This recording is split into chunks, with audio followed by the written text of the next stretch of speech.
നാട്ടുവിശേഷങ്ങളിലേക്ക് എല്ലാ മാന്യ പ്രേക്ഷകർക്കും സ്വാഗതം. 2 പരിശോധനകളിലായി 28 കിലോ കഞ്ചാവ് പിടികൂടി.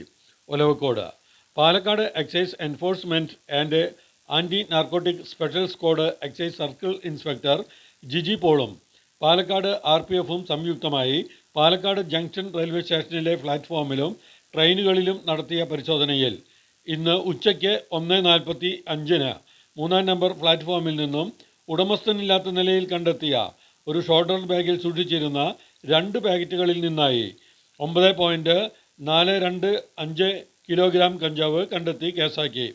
കൂടാതെ വൈകിട്ട് 6:30-ന് വീണ്ടും നടത്തിയ സംയുക്ത പരിശോധനയിൽ 3-ാം നമ്പർ പ്ലാറ്റ്ഫോമിൽ നിന്നും ഉടമസ്ഥനില്ലാത്ത ട്രോളി ബാഗിൽ 9 പാക്കറ്റുകളിലായി സൂക്ഷിച്ചിരുന്ന 18.700 കിലോഗ്രാം കഞ്ചാവ് സഹിതം രണ്ടാമതൊരു കേസ് കൂടി കണ്ടെത്തി. കേസ് രജിസ്റ്റർ ചെയ്തു.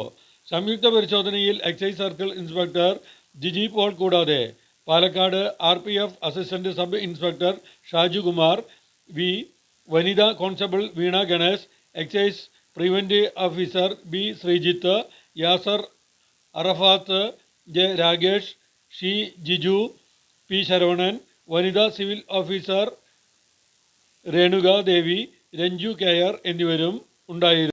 വരും ദിവസങ്ങളിൽ പരിശോധന ശക്തമാക്കുമെന്ന് അറിയിച്ചു.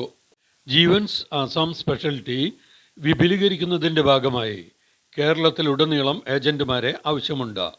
Kerala zone head office KK building, Mettupalayam street, municipal bus സ്റ്റാൻഡിന് പുറകുവശം, പാലക്കാട്. ഫോൺ 9778208704.